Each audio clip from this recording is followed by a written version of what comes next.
Bonjour et bienvenue dans le journal de l'emploi. Trouver un emploi, c'est tout d'abord avoir une bonne formation et savoir bien s'orienter. Aujourd'hui, nous allons nous intéresser au secteur de la cybersécurité, de la protection des données numériques avec Gérard Pélix. Bonjour. Bonjour. Vous êtes directeur adjoint du MBA Management de la sécurité des données numériques à l'Institut Léonard de Vinci. En deux mots, comment nous faire découvrir ce monde de la cybersécurité? Il y a énormément d'emplois, il y a énormément de besoins aujourd'hui? Il y a une grande pénurie pour trouver des experts, des spécialistes qui peuvent agir efficacement dans les entreprises. Pourquoi? On pourra y venir, mais la principale raison que je constate, c'est d'abord qu'on croit que c'est un métier purement technique, que l'on va explorer des lignes de code, que l'on va développer des algorithmes, que l'on va faire tous les jours la même chose. C'est absolument faux. Alors, qu'est-ce que c'est donc la sécurité des données numériques? C'est de la technique. Il faut comprendre les vulnérabilités. Il faut savoir comment on protège les données de l'entreprise en mettant des barrières, des protections sur les attaques. Les attaques, elles vont exister. Les vulnérabilités, elles sont partout. Ce qu'il faut, c'est aussi rendre le système résilient. Parce que, comme le corps humain, on ne peut pas empêcher les infections, mais le corps sait réagir. Il faut que l'entreprise sache réagir. Alors, ce que je voudrais ajouter, c'est que, contrairement à ce que l'on croit, le métier de cyber spécialiste en sécurité n'est pas qu'un métier technique. Il y a la place pour les sciences humaines, en particulier pour ceux qui font du droit, ceux qui font de la géopolitique. C'est un métier complet et être un vrai spécialiste impose qu'on soit à même de régler des problèmes techniques, juridiques, géopolitiques, management de projet. Et justement, c'est ce que vous proposez comme formation à l'Institut Léonard de Vinci avec le MBA Management de la sécurité des données numériques. Qu'est-ce que vous allez apprendre aux jeunes? On va apprendre aux jeunes à devenir un manager de la sécurité, non pas un expert qui va programmer ou concevoir des algorithmes pour le chiffrement ou l'exploitation du big data, un manager qui va être le référent sécurité dans son organisation, qu'elle soit petite ou grande. En fait, c'est pour ouvrir au métier de chef de projet en cybersécurité? De chef de projet, vraiment de directeur,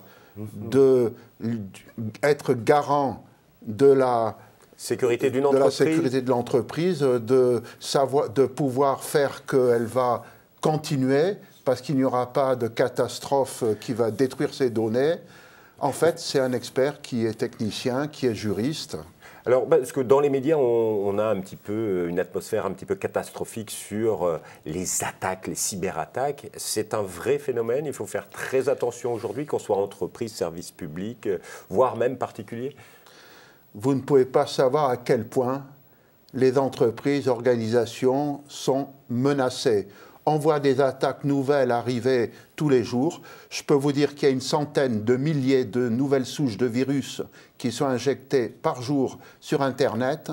C'est impossible de passer à travers.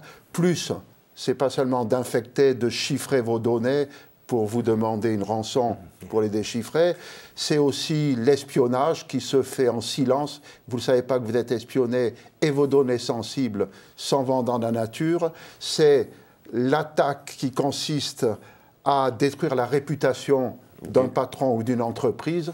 Pour ça, il faut être très complet pour pouvoir trouver les contre-mesures. Et pour se défendre, il faut être formé. Alors, dans votre MBA, c'est pas forcément que des jeunes. On rentre dans ce MBA à quel niveau? On faut un bac plus 3 avec de l'expérience, bac plus 5 Ça va de 23 à... J'ai eu des élèves qui avaient plus de 50 ans. Ce ne sont pas des jeunes, c'est un MBA, un diplôme d'entreprise, un Master Business Administration. Et on a des ingénieurs, on a des juristes, on a des journalistes qui viennent pour avoir cette dimension cybersécurité, lutte contre la cybercriminalité, pour avoir la dimension cyberdéfense, en plus de ce qu'ils ont déjà. D'accord. Et on peut rentrer avec Bac+3 avec quelques années d'expérience, mais il faut passer un dossier avoir une validation de la commission d'autorisation de candidature, c'est ça? Vous prenez Oui, tout profil finalement. Le profil idéal, si j'ose dire, le plus fréquent, c'est un élève qui a Bac+5, qui a un master spécialisé, un master 2 ou qui sort d'une école d'ingénieur, qui est donc Bac+5. Et de toute manière, il passe devant un jury qui va voir si l'enseignement qu'on va lui donner lui sera profitable en fonction de son background et surtout de ses motivations pour travailler là-dessus. Et bien sûr, si l'Institut Léonard de Vinci ne pourra que se féliciter par la suite d'avoir admis ce candidat. Vos étudiants, après, travaillent dans quel secteur? C'est très varié. Il y a des petites entreprises, il y a des grosses, il y a des assurances, des banques, de l'aéronautique. C'est vraiment tout complet. Qui n'a pas besoin d'un expert en sécurité des données numériques aujourd'hui? Personne.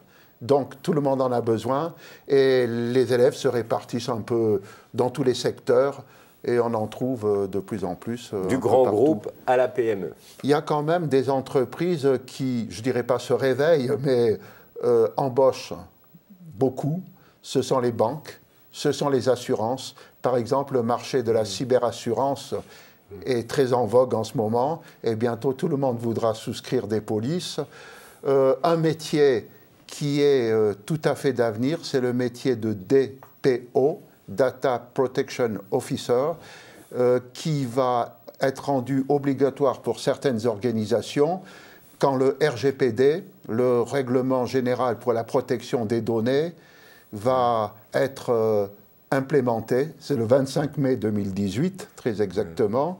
Et pour cela, ceux qui vont se faire piller leurs données personnelles des clients ou des employés vont être en face d'une très lourde amende qui est entre 10 et 20 millions d'euros ou 2 à 4% de son chiffre d'affaires annuel. Donc mondial.